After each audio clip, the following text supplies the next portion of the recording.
वर्धेचे सर्व अधिकारी सुरेश बोरकरजी उपाध्यक्ष जिल्हा परिषद खात्याअंतर्गत आम्हाला 11/12/2024 रोजी एक पत्र प्राप्त झालं। त्यानुसार प्रत्यक्ष तिथे नमूद केलेलं आहे की माजी सैनिक अगेन्स्ट जागा ह्या पात्र उमेदवाराला ज्या त्या खुल्या प्रवर्गातून जो पात्र असेल त्यांना भेटाव्या। तरी सगळे विद्यार्थी प्रत्येक जिल्हा परिषदला ज्या जिल्हा परिषदला अधिकृत आहेत त्या जिल्हा परिषदला गेले, तिथं संबंधित अधिकाऱ्याला भेटले।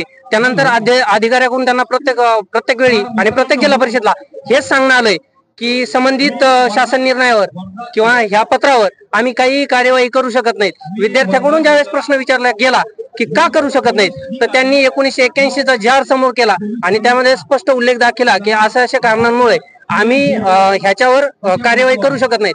पण संबंधित जिल्हा परिषदनी ज्यावेळेस जाहिरात काढली होती त्यावेळेस तिथं 17.18 चा मुद्दा आहे जाहिरातीमध्ये, त्याच्यामध्ये मेन्शन केलेलं आहे का शासनाचं परिपत्रक, शासन निर्णय, शुद्धीपत्रक हे त्यांना वेळोवेळी ह्या जर अडचणी अशा उद्भवल्या तर वेळोवेळी हे जर शासन निर्णय, परिपत्रक, शुद्धीपत्रक काढले तर ते ग्राह्य राहतील आणि ते शुद्धीपत्रक आम्हाकडे आहेत आणि ते दाखवून आम्हाला शासन निर्णय भेटला तरी पण हे अधिकारी लोक आम्हाला नियुक्त्या देत नाहीत। त्याच्यामुळे आम्हाला प्रत्येक 200, 300, 400 किलोमीटरवरून इथं यावं लागलंय आणि जर ही मागणी जर आमची मान्य नाही झाली तर आमचं पुढलं पैल आमचे नेतृत्व करणारे जे कोर कमिटीत आहेत ते सगळे लोक घेतील आणि याचे गांभीर्याने सरकारने विचार करावा हीच सरकारला विनंती आहे। पत्रामध्ये असं काय होतं जे त्याच्यामध्ये अटी होत्या त्या तुम्हाला अजून दिलेल्या नाहीत की तुम्हाला माहित नाही त्या अटीबद्दल?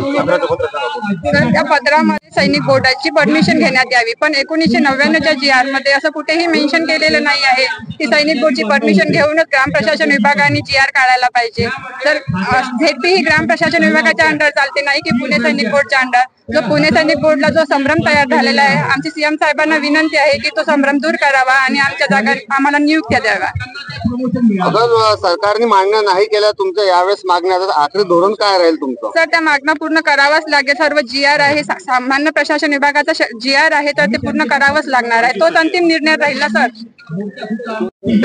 ह्याच्यामध्ये 14 नंबरचा मुद्दा आहे की ज्यावेळेस माजी सैनिकांचं आरक्षण धोक्यात येईल त्यावेळेस करायची कार्यवाही ही सामान्य प्रशासन कार्य 28 ला आहे आणि कार्य 16 ने आम्हाला जे पत्र दिलेलं आहे आमचं पत्र आहे आम्हाकडे, ते पण दाखवतो। आपलं पत्र आहे का?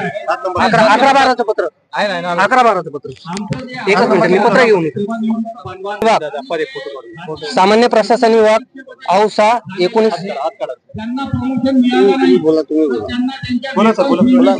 तर ह्या पत्रानुसार आम्हाला नियुक्ती देण्यात यावी याच्यामध्ये संदर्भामध्ये मेन्शन केलेलं आहे आणि प्रत्येक आस्था आणि मुख्य कार्यकारी अधिकाऱ्यांनी ज्या कार्यवाही केलेल्या आहे आतापर्यंत त्याच्या संदर्भ देऊन हे पत्र काढले गेलेलं आहे आणि हे आवर्त सचिवाचं पत्र आहे।